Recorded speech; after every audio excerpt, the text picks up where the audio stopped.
भैया खाली ताली बजाई लो। बढ़नी मारो मेहरारू ए बना मेहरारू बात पूछे के बानी। वाह और सुनील भैया बहुत अच्छा कॉमेडियन है। यहाँ के तो इंस्टा पे भी हम देखे नहीं और आज मिल के आपसे भी बड़ा ज्यादा खुशी होता ए है। बना है सुनो बोला ना तनी रोगे कुछ बोली महाराज बोली भैया बोली। हेलो हेलो का हाल बा? ठीक बा ठीक बानी लो?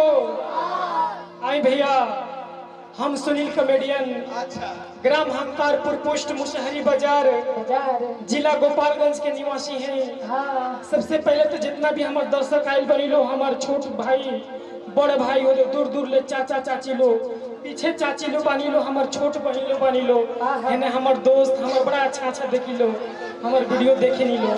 सबकी एक बर्तन हम स्टेज के माध्यम से पैर छू के प्रणाम करते हैं।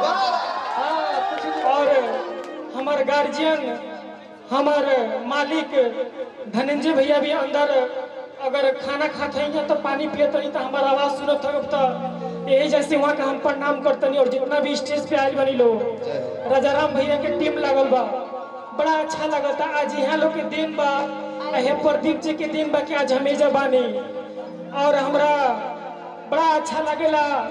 विद्यार्थी भैया आज हमरा के लेके हर स्टेज पे आइले।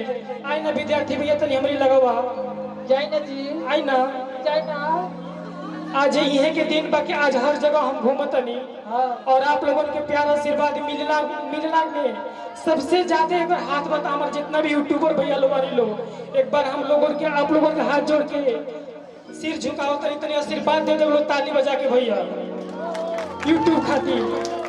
आज इहो लेके दिन बाकी सबकी मोबाइल में हम चलतनी बड़ा अच्छा लगता। यही का प्यार आशीर्वाद देते रही लो।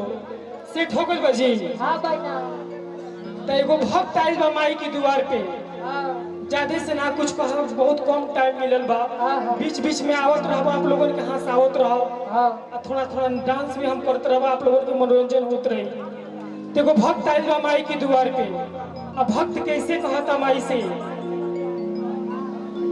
कि माटी की मूर्ति से तकेली मुस्काई के हाँ गज भी रूप सुहावन लागे दुर्गा माई के। तो प्रेम से बोल दी साचे दरबार की मजा नहीं किया हुआ तो हाथ उठा के खाना वाना खैनी हलो खैले बनी लो बनाई बनी लो काहे हो गया ना गइल हलो कहत ना ओले खैला के काम बा बफर सिस्टम काहे के लागल बा। आई 1 2 3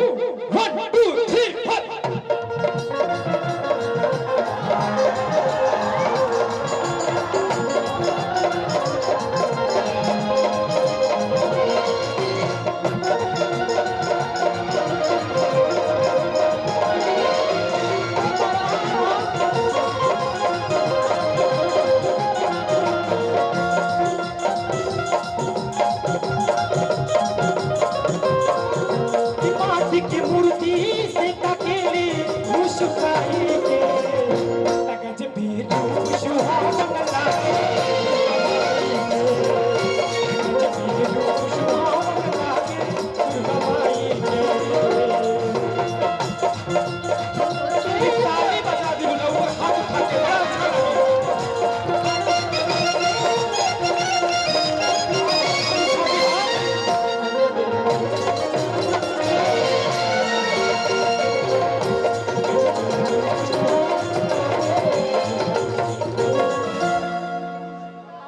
चाचा अगर बानी अगर सबके अगर माई तू हाथ दे के पैदा कइले बन तो तनी हाथ उठा ले देखी केकरा के माई तू हाथ दे के पैदा कइले बन जहां जहां हमारा आवाज जात होई देख ली है। बाप रे बाप बड़ा अच्छा लगता। हाँ ये बना त गजब रूप सुहावन लागे दुर्गा माई गजब रूप सुहावन लागे